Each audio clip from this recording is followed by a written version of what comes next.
Because we knew. We knew that you would. Yeah. We knew. Okay.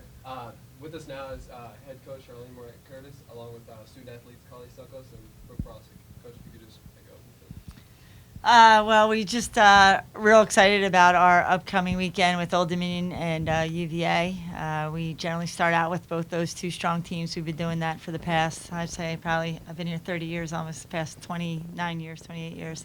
But we had a very, very successful preseason, very proud of the players and the way they came back, getting ready for preseason. We really accomplished a lot. We've really had to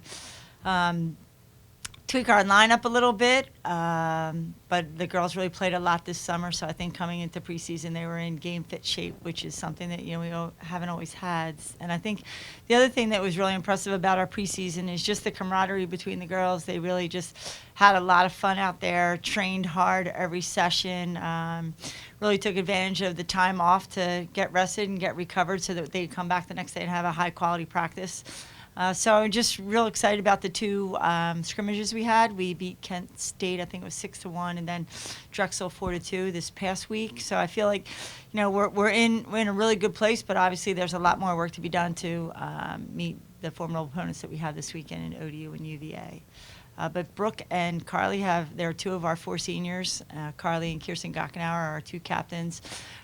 Brooke and Emily Arrett round out the rest of the senior class, and I couldn't be proud of the senior class. They're just a bunch of high-quality class women, very committed to the program, and it's going to be exciting to see how they perform this season, this senior year.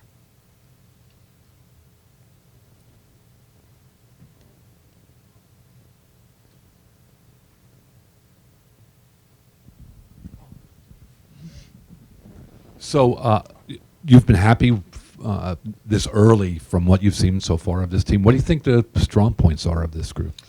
I think their connectedness from the backfield to the forward line has greatly improved. My assistants, Stuart Smith, Lisa Bervinchuk, and Simon Blanford's a new volunteer assistant, have really been working on the different lines independently, and then we've been working on putting the three lines together. So I think that we've really seen much more continuity between the backfield to the midfield through the forward line. So I think there's just a greater sense of connectedness amongst the players on the field, on and off the field, actually. Mm-hmm. Do you want to say something about that? No, I completely agree. I think our trip to Holland really was a great team bonding experience, and it really brought us together off the field as well. So I think that's really showing on the field this year, especially during preseason and our two scrimmages.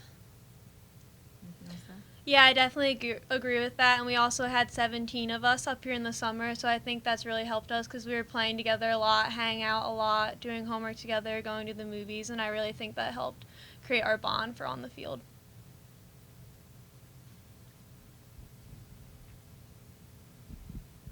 Shar, what do you think of the way Jenny's playing so far in the cage this year? Jenny has probably been the most improved player on the field, and a lot of that really is attributed to Stuart Smith, our goalie coach. And, Jenny really she's very athletic, but she really needed to learn I would say the intricacies of the position itself. And she was fortunate enough to be identified by Yannicka Schutman, the U.S. Under-21 coach at the end of last season, who brought Jenny into some of the U.S. Under-21 training camps. And as a result, Jenny made the Junior Pan Am game this past March, and the team was very successful. So Jenny's had a high level of training with the Under-21s as well, and has brought that back to Penn State. She was also named to go to the Junior World Cup, which will be at the end of November. So I think her training and her just experience and getting more reps in the cage has made a big, big difference for the team.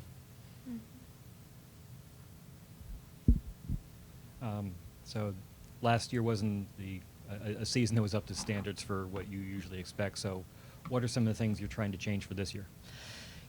Trying to, and we'll work a little bit more on this week, is really just having the composure at the end of the game and having the mental toughness at the end of the game to not give up the leads. And we lost 5 games in the last 5 minutes just giving up late goals. So I think that's something that we've definitely been talking about and working on just that composure out of the backfield a little bit more. You know, the one thing that I try to express to the team, even with our trip through Holland, is it's really how we perform, we compete. I think that we're much better competitors for 70 minutes than what we showed last year. Last year was just such an inexperienced team, and we grew throughout the season, and I was extremely proud of the way we continued to compete as the season was winding down. But we're hoping to get off to a better start, being more competitive as we start the season this year. Going into the season, what changes in how you approach the preseason now that you have a lot more returning starters compared to last year? And where do you feel, how far ahead of at this point last year do you feel the team is right now? Well, last year we were really fortunate that we had an intern from the kinesiology department, a student by the name of Bobby Lucas, who played club ice hockey here, and he worked a lot with the U.S. Sports science person Dave Hamilton, and really he looked at our players every day with heart rate monitors, hydration, sleep, nutrition. So at the end of his internship, he spelled out for us, this is what I would suggest, maybe tweaking some of your training hours, times, regeneration. So we took to heart what he said. And so one thing we emphasized with the players this summer was getting more playing time on the field as opposed to just doing the running and lifting. So I think that was a big difference with them coming in, that we were able to have a more efficient preseason. And then we've really been conscious about training a hard day, moderate day, easy day, rest day. So we really have had a greater plan on how to develop our week of practice. And I remember last year, it seemed like every week we were talking about you guys struggling with penalty corners, creating a whole bunch and not being able to convert. Have you guys changed your approach at all this year and how you're going to take this? We have.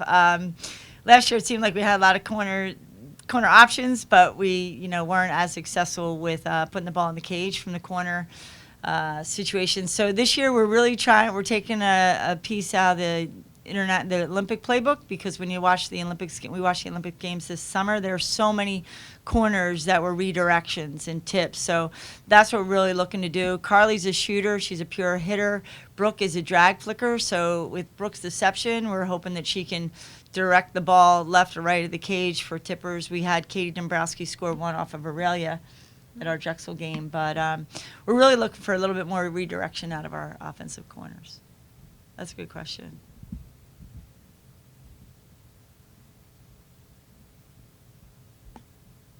For either of the two ladies, how do you view the Olympics? Do you kind of look at them as sort of look for pointers and ideas and things like that?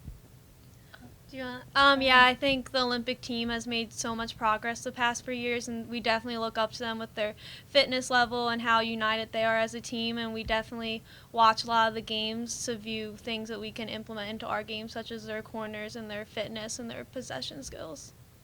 No, I agree. I think they're a big inspiration to us, and we can look up to them on how fit they are, how committed they are to the program, and they're really professional and really ladylike, and that's what we like to look up to. And so it's a good inspiration, and it's really fun to also get together with our team, and that was a good team bonding way for us to watch them over our preseason. Yeah, I mean, it's just too bad that the Olympics are every 4 years, because we learned so much from watching them play. And we are fortunate here at Penn State because we're close to the Nook, where a couple of the girls have gone down to see them play. We saw some of the India series. But, when you can watch it, that level of hockey, and then go out and practice some of the same passing patterns, the players can really buy into it.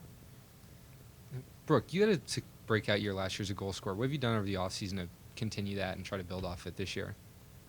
Well, this summer we had, like Carly said, 17 girls up at the field. So it was really fun to just throw in the group chat, like, hey, does anyone want to go up to the field and shoot around? And I know Jenny and Colleen were totally up to take some shots. And so summer was a good time to just get up there and do a lot of reverse chips, drag flicks, shots with the whole team. And it's a good time for us to all work on it. So it was fun. Coach, I remember from last year you had more. I remember you tried to get the transfer grant so she could play last year, but then she got injured, so she couldn't. Is she healthy and ready to go this year? And if so, how are you planning on using her? Yeah, Mars made significant strides in her rehabilitation of her knee.